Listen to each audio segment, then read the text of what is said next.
Oh, well, okay. Welcome back to this Disrupt Education podcast. I'm Allie Privet here with Peter Hostrasser, and we just got off of an amazing conversation with Scott Carr, Mhm. and we are invested in change I like that. for like that's what we're starting with. Before we dive into all of that, how are we doing, Peter?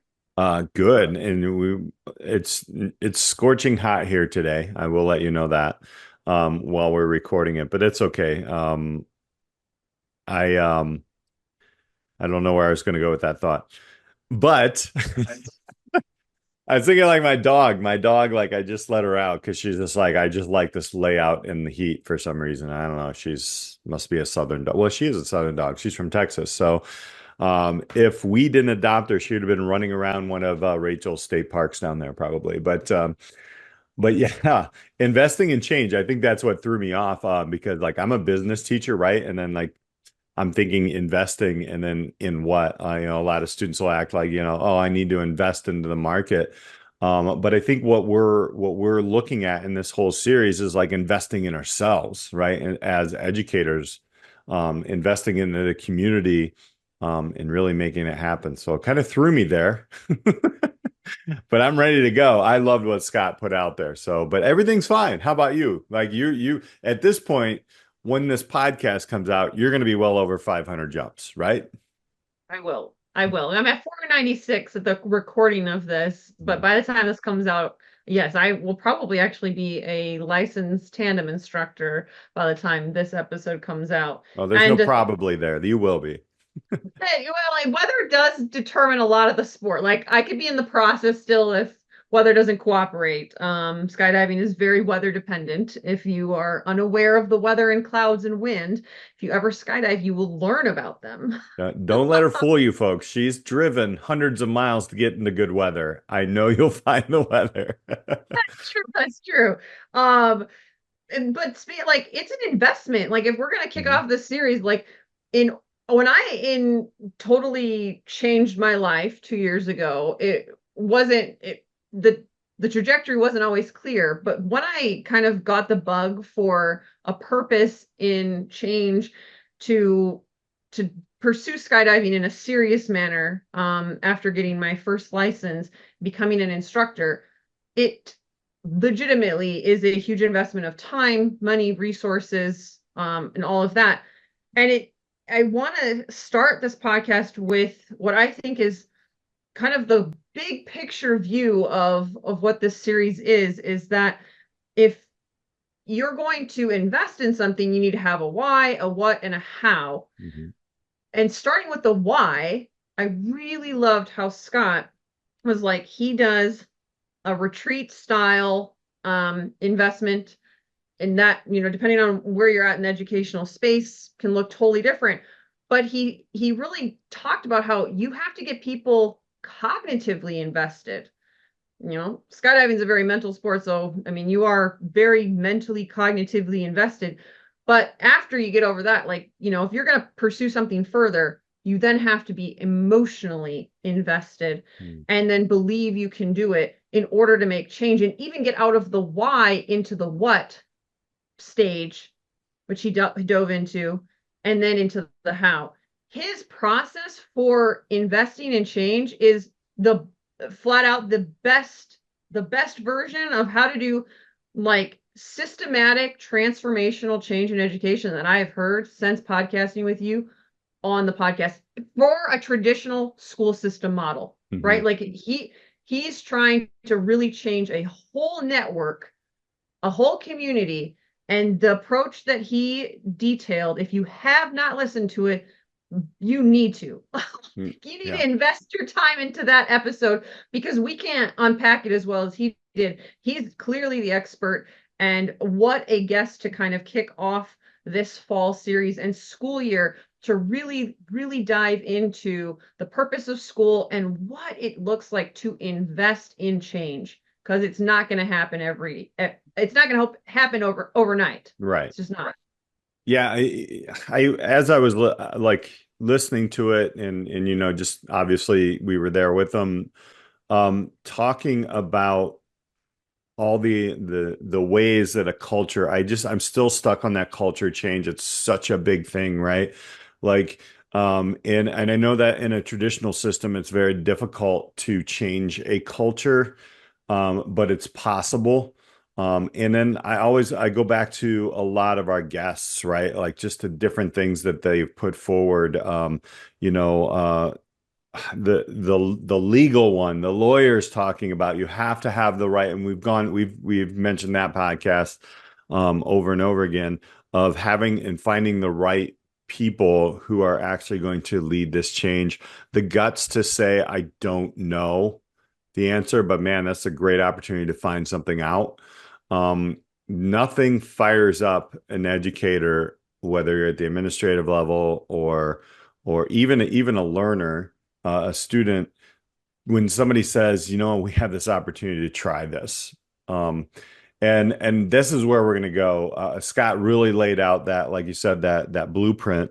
Um, and really, I mean, you know, he didn't get into it that much, but I know we're going to go into it, like career and academics, skills, your purpose, all this stuff is education, right? I think we're going to eliminate the I'm sitting in a math class and why am I learning this, right? And I think the goal in every class is to have the why first off, right?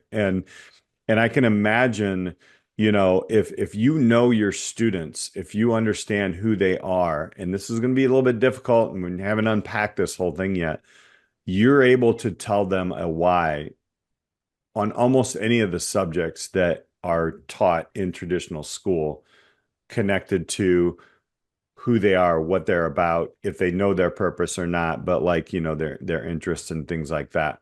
So, and I really think that's the future of education and building along with our youth rather than just constantly just passing down formulas and all this stuff that we've been doing for 100 years now. Because now, I mean, even talking to Samantha, understanding like where she learns stuff, you know, she just goes to TikTok and drops things in. Talking to Mo, understanding like I need like people to talk to me, right? And to kind of support me, because of, you know, life is happening. And, you know, we're just in different times now. You know, it's not like our parents are home all the time.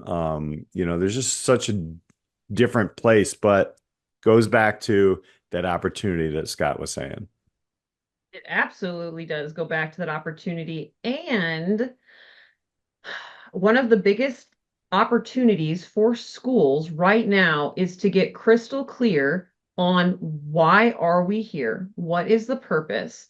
And think about, right, I talked about in Scott's podcast how if you open up a school year with teachers and just dump on them a list of all the new things they have to do and don't give them a place to kind of create, build, design, innovate, all of that. It's Mhm. basically a top-down model. You're gonna lose them. You're not going to get that cultural shift. But it then translates if teachers do that to their students, right? If you just open up the school year and you're like, you're going to do this. I'm guilty of it. But like, what would it look like to set the stage of like kind of a retreat style opening where we develop why are we here? We're in alignment. And like it would just be such a different energy and like culture to kind of just to start the school year with I don't know how we're going to do it, but we're going to figure it out and have all these opportunities to develop it rather than like I already know how like it's rather than going like it's like reverse. We do the how and then we get to the what and then the why and we need to like completely reverse it. Right. I do, and maybe Scott didn't like, I hope he hears this. We should definitely send him this part of the podcast if he doesn't listen to it because he's a busy guy. But I kind of disagree with him on, you know, he thinks that the the point of school, a kindergartner to like the 12th grader is to find their purpose. And Hmm. I actually think it should schools um, should be working on developing purpose. And here's why, because in his own story, I asked him, I was like, when did you find your purpose? And it was later in life. He's like, I actually think I'm in like a dream position now to leave a legacy. And it took me all this time. He had points where he developed it along the way, but how powerful is it for a kid to release, like, I don't have to find my purpose right now. I just get to develop it.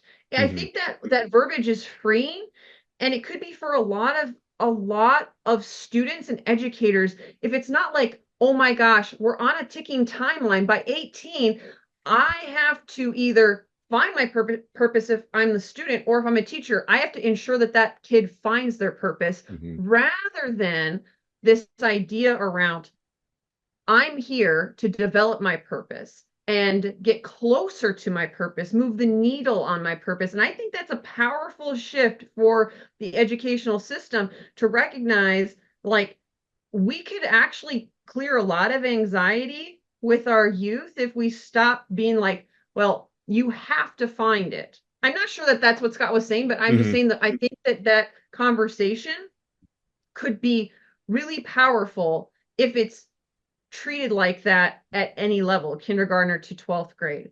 Yeah. How are you developing your purpose? And if you then understand that, the why becomes much easier. We're here to develop your purpose. Specifically, what we're going to do and then how we're going to do it is, you can then translate that so much easier, versus just opening with, well, here's what we're doing and this is how you're going to do it. Yeah. Yeah, I think I did take it in a little bit different, like shooting for the stars, hit the moon kind of way. So maybe Mm-hmm. I took it a little bit differently, but I agree with you because basically school, like, what is school for? And a lot of people are like, well, to fill the pockets of the test makers and things like that. Like I've literally heard students say that, right? Excuse me. Overall what I took from that is, yeah, I think, I didn't find my purpose until probably late 20s, but I didn't even realize I found my purpose when I found it. It was part of the process. And I think maybe that was just, hey, if we can get you to start thinking about, you finding your purpose, then you'll start to focus on maybe the skills that you have and start to put those puzzle pieces together.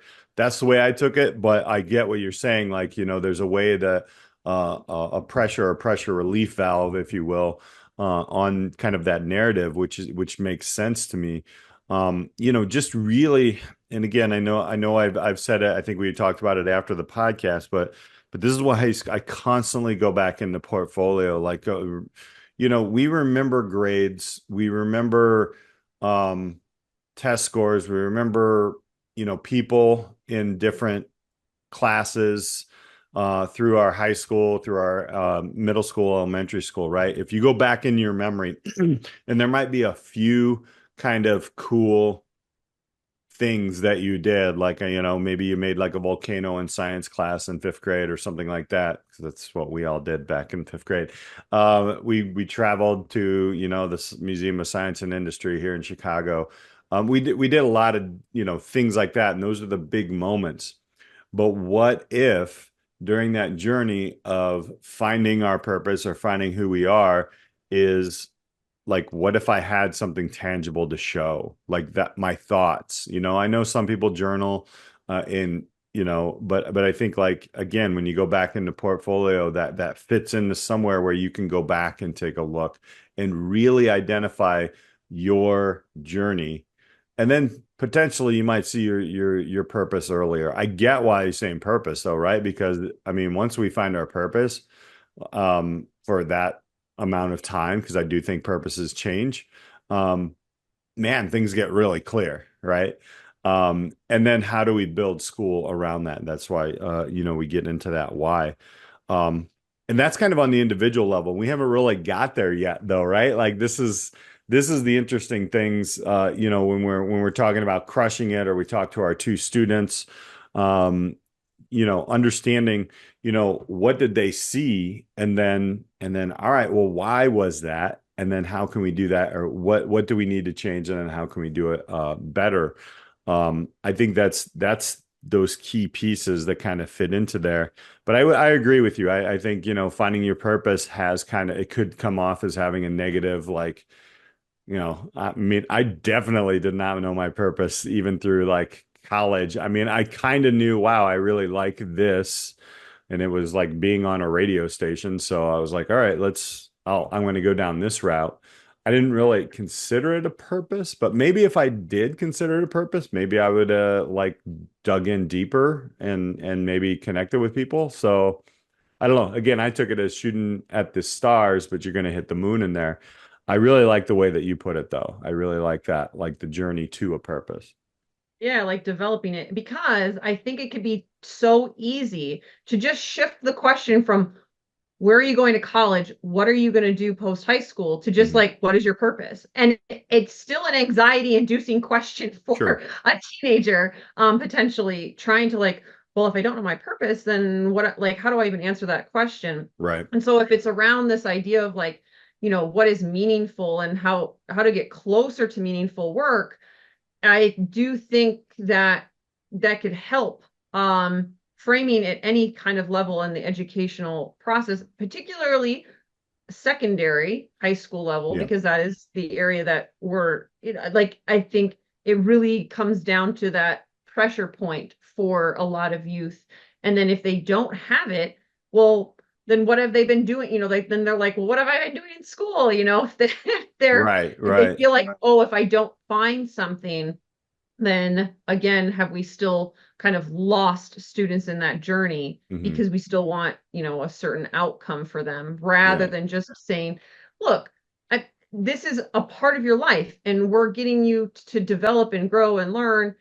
And, maybe certain communities have a more specific culture and, you know, outcome of than just generic purpose, Yeah. but that's going to be the type of work that Scott's talking about, and the Hmm. types of conversations that need to be had in a system that wants to change. I love that he just flat out said there are too many people in the system that it worked for that Hmm. are grasping for it to stay in the same place because it worked for them. Hmm. And yes, there are, myself included, was I did fine in school. I loved it. I enjoyed it. I was successful at it. I was great at the game of it. It helped me open opportunities. I don't know if it helped me develop a purpose, but Right. like, I was fine with the system. And then I went back into the system and I was like okay with the schedule. It worked for me. I was okay with tests. I was okay with all of these things. Like I didn't really care if it changed. Like at Hmm. the time, I can openly say that. Like I wasn't super disruptive in a lot of ways, whereas Hmm. I would be now if I was in a classroom, which would be one of the main reasons why it would be hard for me to go into a traditional classroom. Because I'd be like, this doesn't align with the vision that I have for school. So I would, like I've said before, I would be looking for a very disruptive, innovative type of school model because that is what I believe is needed. Hmm. You can't grasp onto what has been working in order to do the work that Scott is talking about and to really invest in change. Yeah. And I will say, like, for this series, for schools, educators, communities that really do want to make change, it's going to take time. Whatever timeline you think you have, add a zero or two. I love that Scott was like, yeah, we had this 100-day plan and I just went and added a zero to it Hmm. because it's true. If you think that culture shift and culture change and transformational change in a school district is going to take a year, it's not. We've Hmm. talked to enough people where they really look at the 5 and 10 year plans and be willing to stick to something for that long because it's going to take that long. And I can't remember if Scott said this on or off the air, but he was saying how conversations that he listened to back about 8 to 10 years ago is now this type of stuff that's happening. Mm-hmm. And this is why we podcast, Peter, because where does change start? It starts in the mind. You have Mm-hmm. to be cognitively invested to then get emotionally invested to Mm-hmm. then want to then believe you can make change and then actually do it. Yeah, 100%. Yeah, he's got a tough job. I'm not even gonna lie. Like that is probably I'm I'm not in that space. I tried. Yeah, I was in an administrative space. It is an extremely difficult thing to do for all you administrators out there. I know, like, it's almost like you get one shot, like you're saying at the beginning of a school year. And if you say the wrong thing or something like that, people are walking on eggshells. However, what I really kind of took from that, and it kind of goes along the lines of what you just said, is um,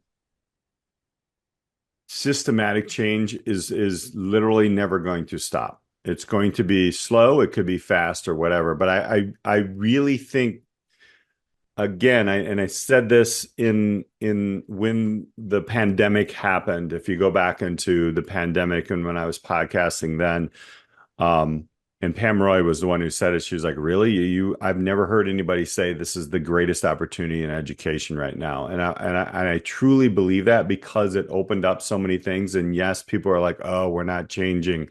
Even Mo was saying it, as a student, it's just like they just wanted us to get right back into it and do the same thing. Yep. But underneath it, change was happening and occurring. Now, what I see, and this is all right, I'm going to try to like, bingo, let's see what my crystal ball is right here. But this is the life I live, right? Like I have found a a a, a culture that I want to work in, right?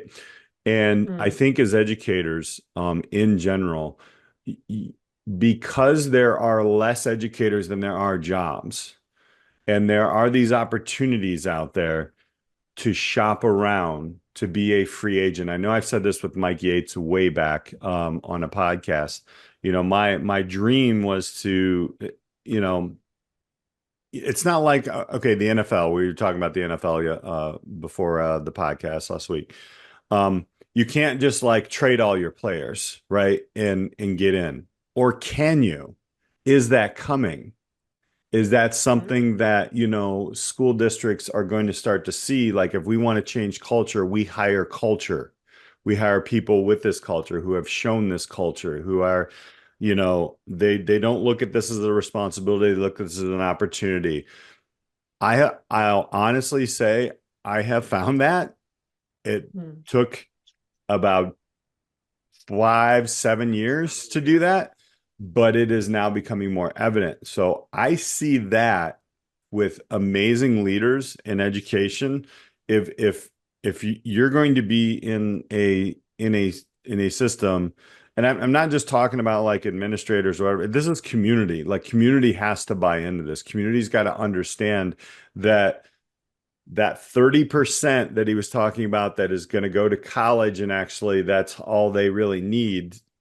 What's the 70%, right? If people aren't looking at these different ways of doing things, they're going to start be getting left behind, right? I don't know what makes up a quote unquote great school anymore. I don't, I think it's muddled, right? You look at a school report card and it's like, is it still test scores and grades because that's a college route? Or is it all students come out with an employability 3 skills, or they actually fit into their profile of a graduate rather than a score? I really think, Allie, like in the years to come, if you are an opportunistic teacher, somebody who or an educator in general who is looking for this, number one, build it in your classroom now because you have everybody's got the autonomy. You can sit around and complain about all these different things, and yeah, you're going to have to do things. Maybe some of your PLCs aren't cool, or they're telling you to do these top-down things, right? I'm giving you kind of like memories there. I know. But you have to check that box. Fine, check the box. Take that as a responsibility. But build with your students in the classroom in that 50 minutes, hour and a half, whatever you're at. Like build it and then speak it, like connect with people. That's how Scott and I got connected. That's how you and I got connected, Allie. That's an opportunity. And I have one more thing because I know we talked about this and I'm kind of on a little rampage here, but hey, what the hell? Um, is there comes a time when being away from the school for more than summer feels a lot better than being in the school. Make the change. No big deal. Allie, you're living proof of that. You're still educating. You did a pivot, right? There's nothing wrong with that. But I think there's something wrong in staying in something that you are totally hating every day. So if by the first week of school or second week of school, you are feeling like it is March or April and you're burnt out already, maybe it's time to really take that risk, invest in changing yourself. But I really think in education, if you're going to look at this opportunity part, no matter what you're doing, you're going to have some fun with it. I mean, you've seen you jumping out of an airplane and helping others get to that and having them explain, all the things and intricacies that go to, you're still educating, right? And you have the opportunity in that. So I mean, I know that was global and I kind of got on my soapbox there, but I just felt it. I'm like, let's go, right? Like, let's go. Like these things are possible if you set your own culture first of being, Mm. this is an opportunity. I know I gotta what I can't control, I can't control, but if you can control some things in your classroom, have some fun. Because if you're trying to improve a process or improve a student with their learning, you are not going to be a failure. You're not. There You're you just not. No, totally. go. Well, you're actually making me think about like just in the last 2 years, the what I've learned from skydiving, and it totally relates to the educational system, what you're talking about, the individual level. So, right, what a lot of skydivers who've been in the sport for like decades, they say that what they see a lot of people who don't stick with the sport is they get their license, they do some jumps, and they they literally don't have a purpose. It like they do it because it was an adrenaline seeking activity and they check the box and now it doesn't give them the same kick, so they just like leave the sport. And education can maybe feel like Mm-hmm. that for students. I mean, Mm-hmm. Scott did say that kids foreclose on school as early as 9 or 10 years old, right? So they're not getting their kicks from school, they become unengaged.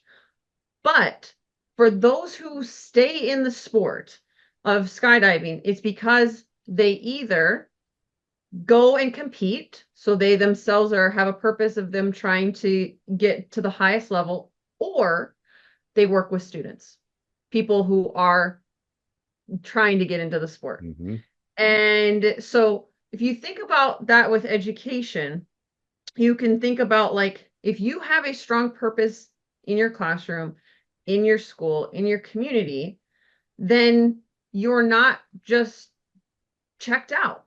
You aren't just there for a season to, get your adrenaline rush or whatnot and then hop to another thing because you really don't have purpose behind what you're doing. You're just doing things to do them.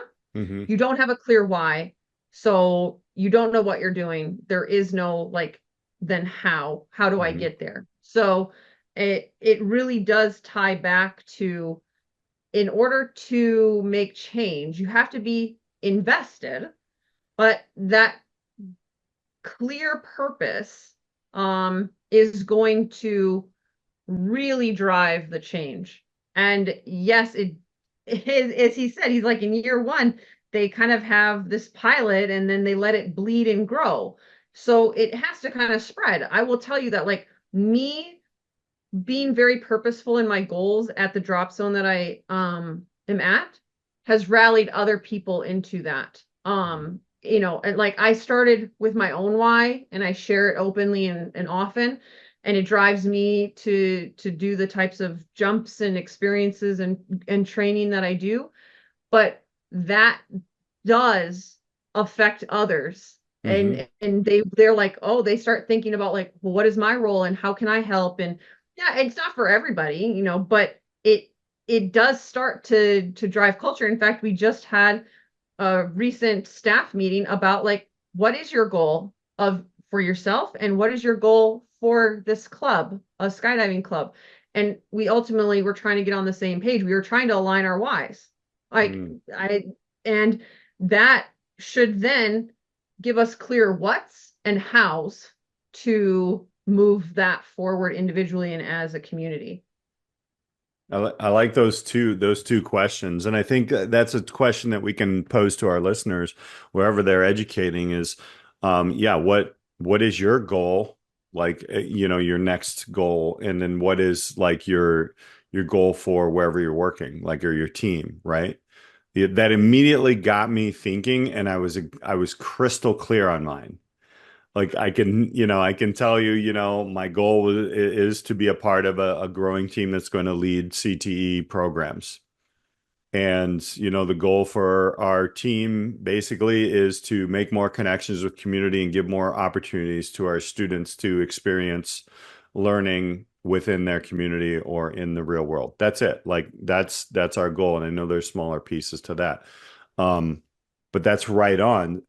If you don't know those, now's the time to invest in yourself and start to think about that, right? Especially as if you're in a traditional system, you're starting into it. I was so angry in the traditional system for so long, Allie, and it's funny because Scott was saying, taking the one to a zero or adding another zero. Like I was just so angry, and instead of looking at opportunities, once I looked at opportunities, and I think it was the EF tour trip that I took with some amazing people. We went with 30 students to across Europe and went to Davos and did a education for the human right tour. And kudos to EF Tours for doing this. Um, that was the moment where you started to see opportunity and change, right? So if you are in the world of education anywhere, try to go back into the moment where you changed something in it. Maybe it worked or it didn't work, but you were enlightened. Because that if I had to peg one point where I really started to deeply understand my purpose, that was it. It was 2015, and it was Mm. in the summertime. And it was like when I stepped away and I saw students building their own thoughts and their own, basic structures of what they thought school should be. That was all I needed to see. Like, I was like, they can do this. They are doing this. And they're doing it an amazing way. And they're talking with other people. And yes, I mean, we were in another country and all this stuff, but this was at the end of a very, very strenuous 10 days where we were basically 8 a.m. to 8 p.m. tours and going, time changes and all this. Yet on the last couple of days, these students knocked it out of the park. And not just our students, like students from basically all across the United States and some of the world. That was the change. So if you all can see this, um, try to look at that one spot. There might have been that one jumper with you or that one jump that you did. Or, I really liked how you said, like, it's kind of what car dealers call it is ether. It's that moment where something big's going to happen, right? But then you move beyond that and then you start to like, yeah, I still get that, but now you can actually scale that to others. That's Mhm. amazing. I mean, that to me is that's the journey. I mean, that's the passion of educators, and that's the passion of learners. And, again, I go back to that number one step of culture. Like, what is your own culture? Like, I'm not talking about, where you're from or your family and all this stuff. I'm talking about like, what is your culture of work? Like, what do you want to set your culture as? Do you want it to be a responsibility, or do you want it to be an opportunity? And if I'm going to go back, like I always go back to Peppo, like, you know, well, I guess this isn't Peppo, this is Yoda. I just threw Peppo with Yoda there. But you either try or you don't try. But what was it? There is no There's try. There's either do Don't. Is Do that what not. it is? I wanted to use my Yoda voice there, but I didn't. I think there's no try. There is either do or do not. Yeah, exactly. And I think that's what it is. You do it or you don't do it, and you move on. Just Hmm. keep it simple, you know? So I think, Scott gave us the really kind of big, kind of overhand look at how they're building these into models, and scaling it. But I also got the idea that not only were some of these superintendents saying, yeah, it's a great problem to have. I'm not sure about that. I I think Scott's there too. He's like, we're building it and we're seeing what's happening. And I think that's a growth mindset. That's an opportunity. So Totally. yeah. I think the biggest thing that school districts can do right now is invest in retreat style Yep. of experiences for students and staff and community Hmm. in order to get crystal clear on the why. Why are we here?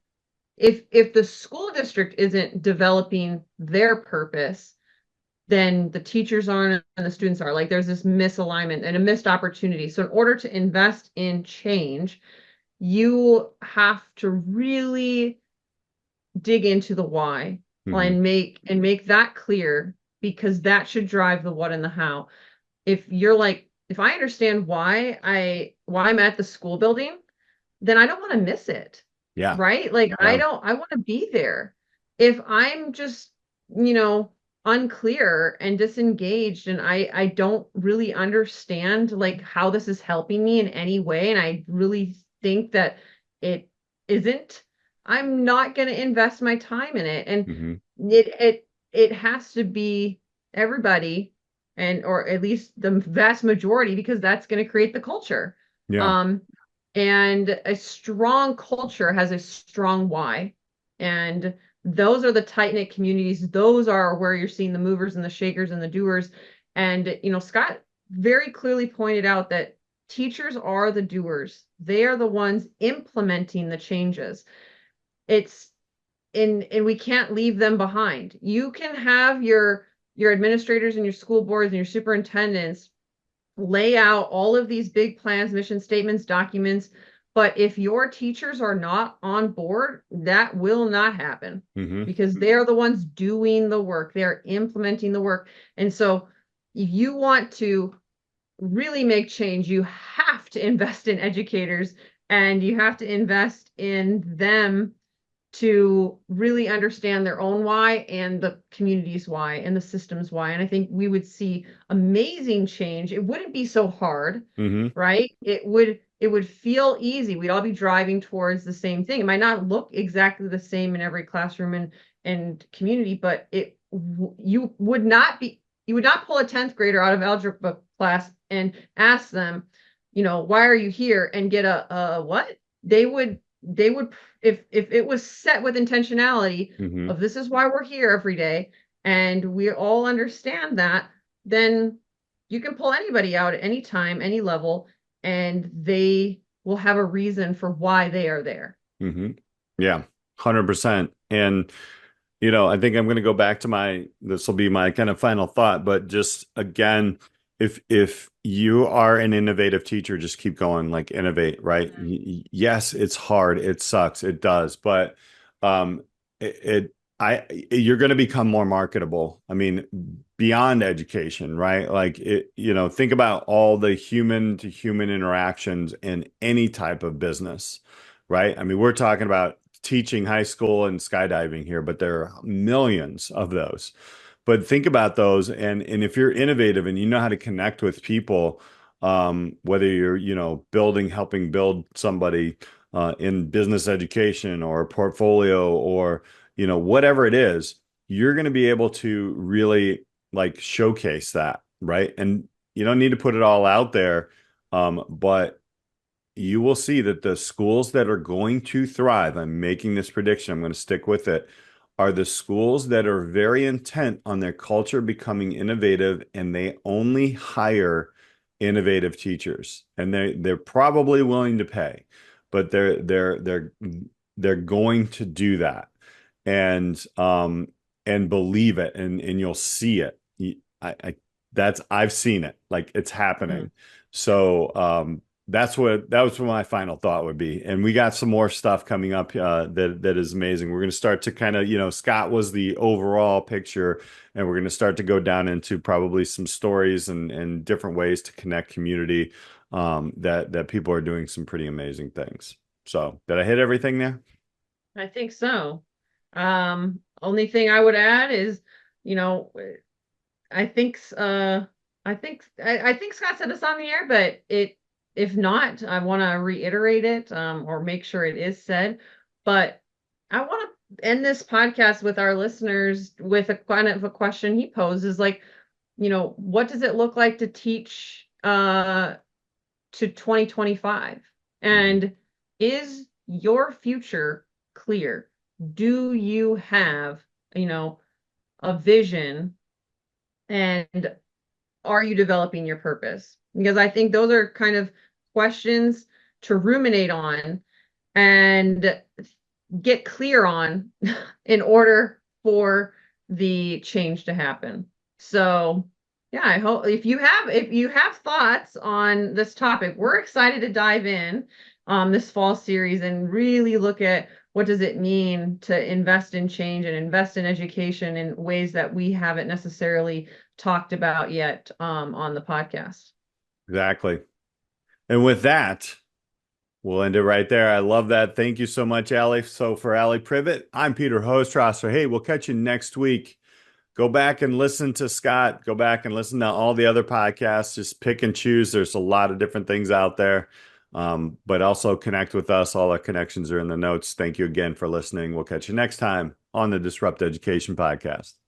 Thank you so much for joining us on this week's episode of the Disrupt Education Podcast. Be sure to like and subscribe so you never miss an episode. Are you ready to disrupt the educational arena you're a part of? For more ways to get involved in the work we do here at Disrupt Education, check us out at disrupteducation.co. or find us on LinkedIn at Peter Hostrasser or Allie Privet. Our mission here is to help facilitate and amplify changes in the educational system through local initiatives and help you scale them into community movements. Our building network of disruptors in education are working to move beyond scores and grades as the only measure for student learning. If your school district, college, campus, or organization is looking for facilitators of this work, reach out on our website or social media. And if you have any thoughts or feedback on this week's episode or any episode, we'd love to hear from you. Until next time, keep pushing the boundaries, taking risks, and most importantly, disrupting education.